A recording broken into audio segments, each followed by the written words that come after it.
say thanks everybody for joining us again.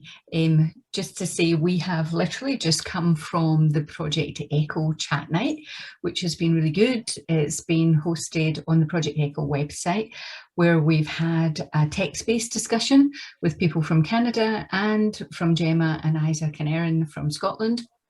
And we've answered questions about accessibility and venues and the pandemic and what it was like to participate in sport. So what we thought we'd do was just try to sum up some of that text-based discussion.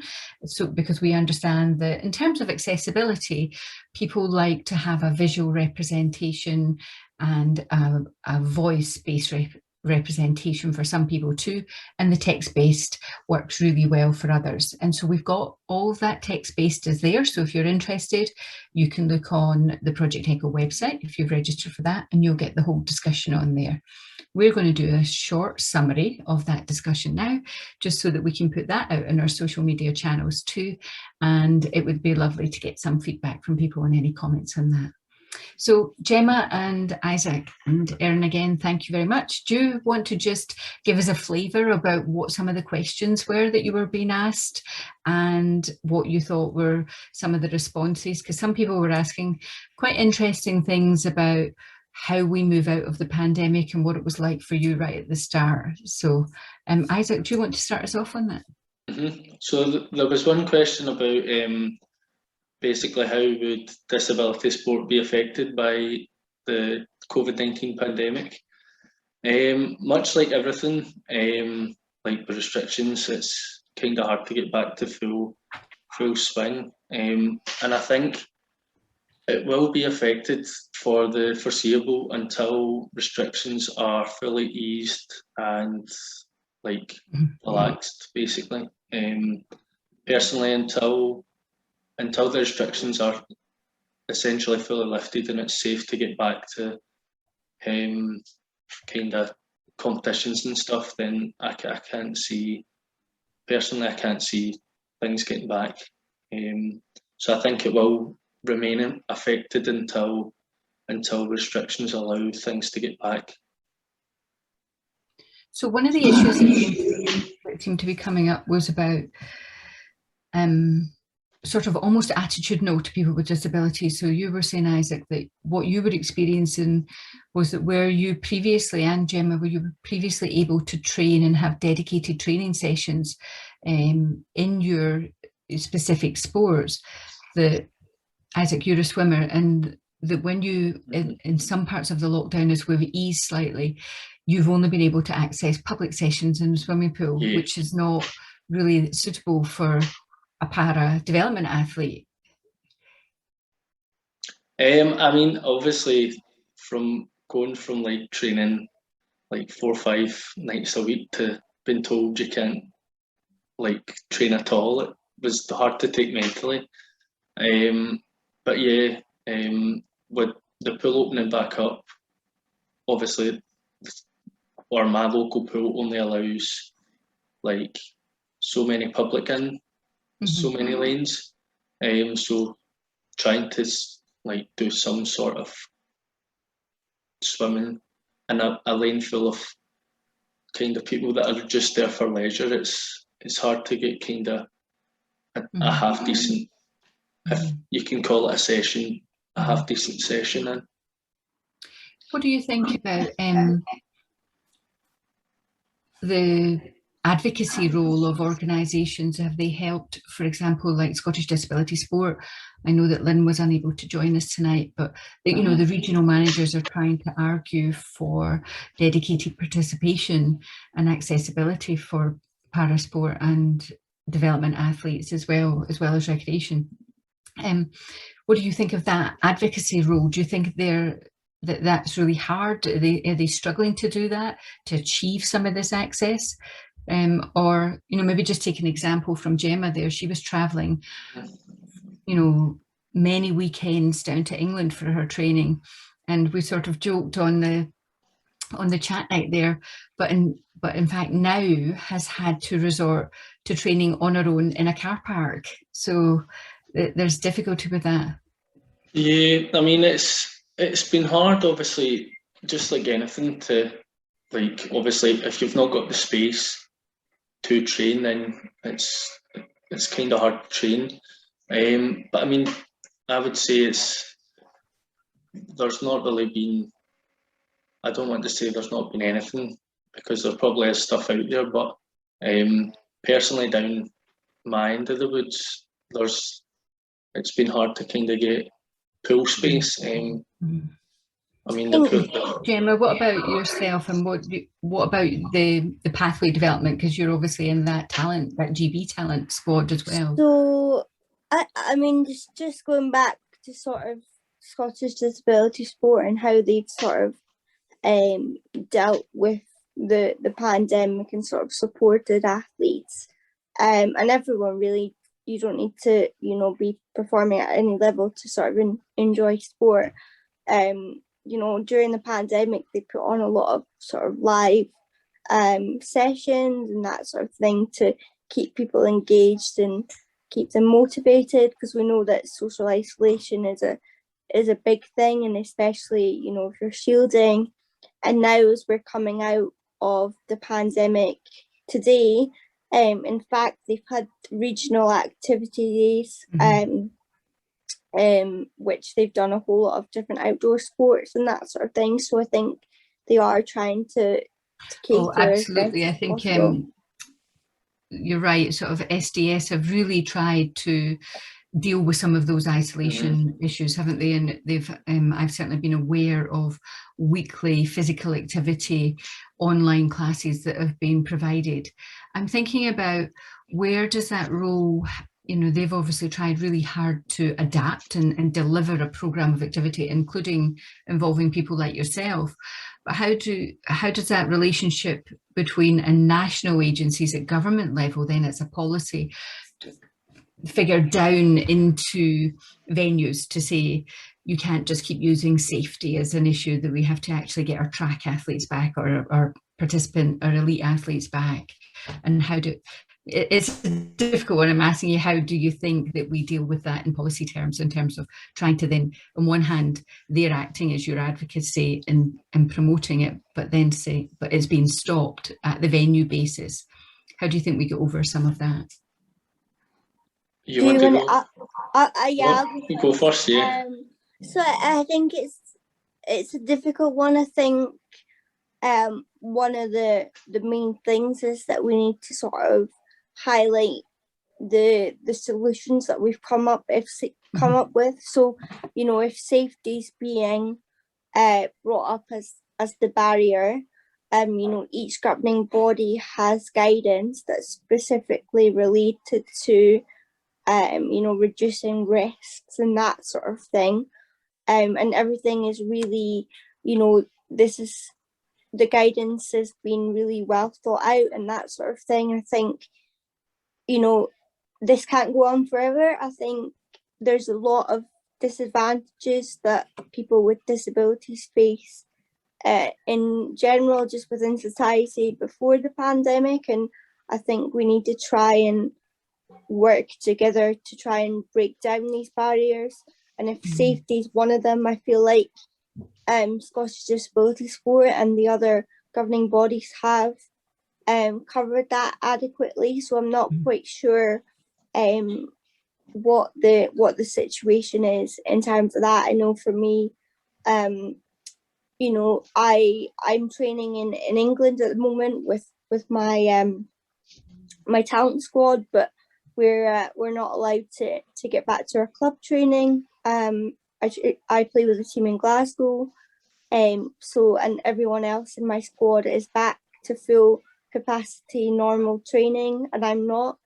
So it is a challenge, but I'm not quite sure what aspect of safety they've not really covered, because as far as I'm aware, SDS and the national governing bodies have sort of gone to every level and done everything possible to sort of think about the risks.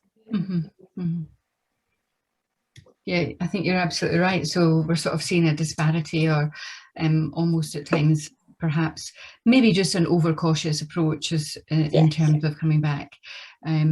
I think perhaps a move to nightclubs reopening and might then precipitate if everybody can meet up on that basis, surely we should be able to get sport and physical activity back into some aspect of normality. As you say, in your training, if you're training at that level, it's really difficult to do that. Isaac, do you want to add anything to that? And Erin, feel free to come in too. Basically just echoing a lot of what Gemma's just said there. I've found the whole kind of, especially coming out of lockdown, you know, like obviously football's back now, so high capacity crowds, full stadium at Ibrox last night for the game.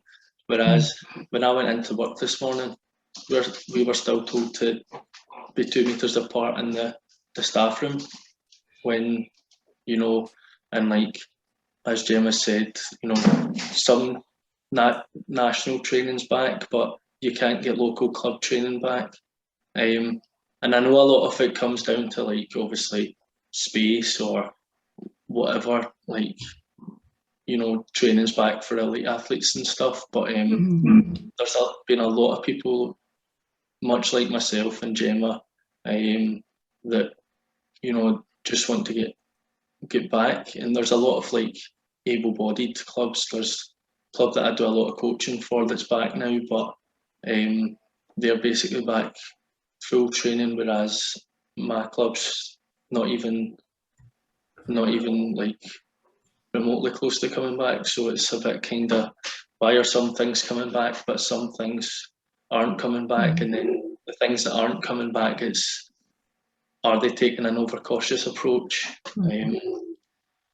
But I was going to say, what do you think some of the solutions are to that? And is that about trying to get the message out there that it's okay, it's safe to come back, that that you have a right to access sport like anybody else, and that we can't restrict it just for able-bodied people? What would your solution, or what would you be saying to those in positions of power that are operating at club level in venues, etc., given that we're seeing on an advocacy basis governing bodies and SDS and governments are actually saying it's okay, but somehow that message is not translating to the practice on the ground? Any top tips or solutions do you think that you could offer that would say this would help? Because although, you know, this is proving difficult for both of you and you're on talent development programs, what about people who are just recreational users as well? So if I can jump in on that first, like, obviously having cerebral palsy, I was like within one of the first groups to get my COVID vaccine. In fact, both of them. So I'm double vaxxed now. And every time I put the news on, it's like they're basically asking people to get the vaccine.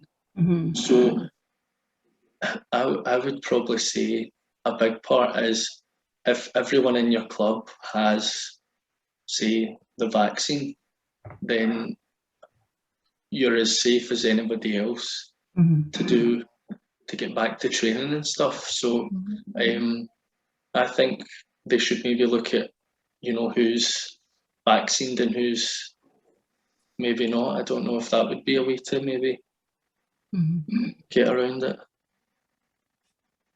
I think for me, I think it's just about having more sort of open communication. You know, I think there's obviously, you know, there's the rules and the regulations, but the more that you know, clubs and governing bodies and government can communicate with each other, and then they can come to an agreement, because as we all know, you know, each individual with a disability is different, and different sports have different scenarios and different situations.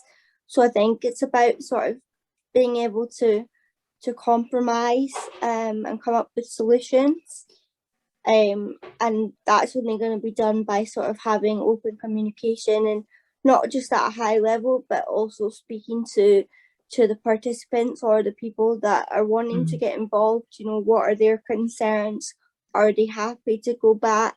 you know, what do they want to see? Because at the end of the day, you know, they're the most important part of participation. And I think, as I said previously, there's enough barriers, and we want to use this we want to try and turn the pandemic into a positive, I guess, and use it to spark conversation and improve accessibility. You know, it's a good opportunity to chat and make change. Yeah, I mean, as part of this project, one of the pieces of research that we did during the pandemic was we ran focus groups with people throughout Scotland and Canada and in Toronto around what it was like to be in the pandemic. And some of the feedback that we had from that, we spoke to about 25 people, including a youth advocacy group from Scottish Disability Sport. And one of the things that they were saying was that some of the early issues were about care being stopped, so that if a carer was no longer coming in to help you to get out or to get to where you were going, then you were therefore housebound, which is where SDS stepped in and tried to provide home-based programs. But given that some people's welfare stopped, their caring stopped, they then couldn't go out even to do the daily things that others had suggested.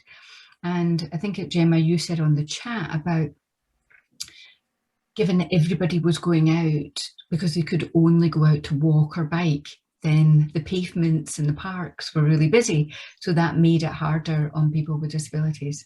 So we've reported on some of that, but we've also reported on that one of the big things was about isolation and feeling that this was a further isolating element where it really made you feel that they were not quite being treated as well as or as seriously as other citizens were, or able-bodied citizens.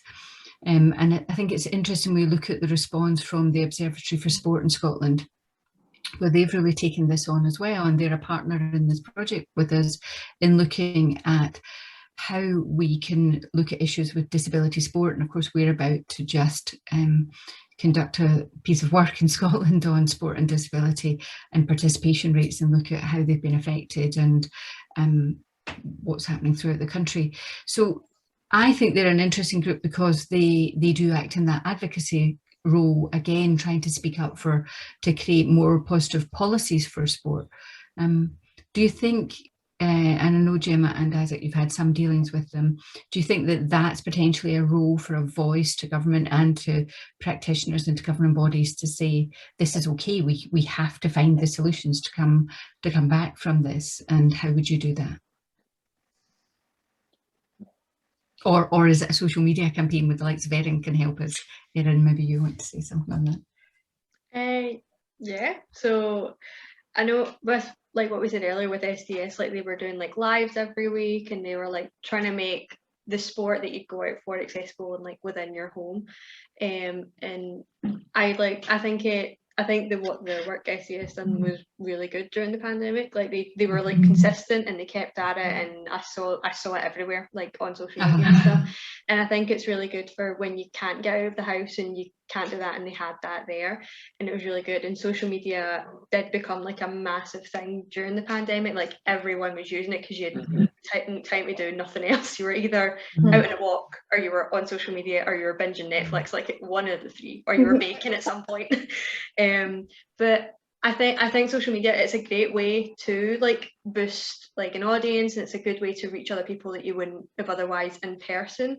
I'm a stickler. I do like more in-person stuff, like hosting events in person, but I do believe social media has that can push out. And also it's more a young person's approach, is maybe to be on different social media platforms and so. Yeah.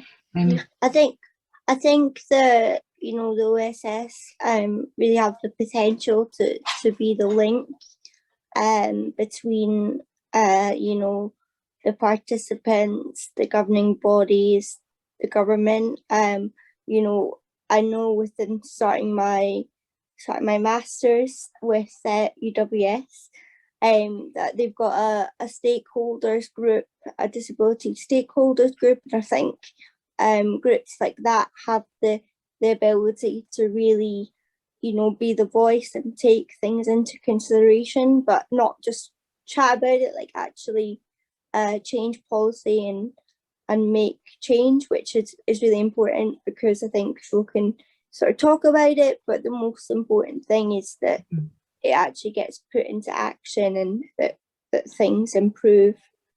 So I think, you know, the more partnerships and conversations we can have, the better. Mm-hmm. No, I think that's a really good point. And I think bringing these two projects together, two organisations together, where we're looking at ProjectEcho and OSS and working across Canada and Scotland to raise issues of these, and hopefully tying into some of our other partners throughout the UK and globally will raise these issues. I think that's been really helpful and really good. Maybe just ask you to give a final comment about where you think the most positive thing could be, if you were to say one positive thing that you think could help parasport or athletes or people to participate in disability sport or recreational disability sport. What would it be, and what should we have learned from the pandemic? I would say, like, in terms of trying an actual sport, just go out and try it. Especially now with things kind of relaxing and opening back up. Even if you can't get out and do what you would normally do, just go out and try something different or find a way around it. I think one of the key things that I think I mentioned this on the chat, it was there was so many questions and different topics going about, but I think one of the key things that we've sort of learned from the pandemic is adaptability. You know, take working from home, for example. A lot of people with disabilities have always sort of wanted to work from home, and you know, it's not really happened, but now, you know, it's a really common thing, and companies and organizations have seen that that's possible. I think hopefully from the pandemic we'll have learned that you know, we can think outside the box, and everything doesn't need to be particularly by the book. So if you want to participate in a disability in a sport and you have a disability, hopefully people will be more sort of open to thinking about things in new ways and being innovative in terms of how to sort of get you there. So I think that's probably hopefully one of the positives that will come, is the fact that you know, we don't need to sort of be traditional. I think you just need to learn to adapt, and especially, you know, with people with disabilities, that's key. So hopefully that will be something that's taken forward when we're beyond the pandemic.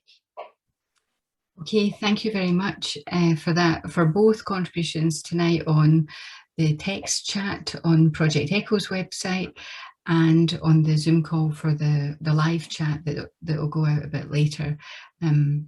Thanks both for your contribution, and I really wish you well with your careers in sport and participation. And I think you're really finishing off with two really good points about, if the pandemic's taught us anything, if you do have a disability, then just go out and try it, get a sport and see if you can get out. And secondly, let's learn from the positive about adaptability, and people with disabilities know how hard that is, but they're also very good at trying to adapt, and some of that is attitudinal, as we've said, that we need from policymakers and others.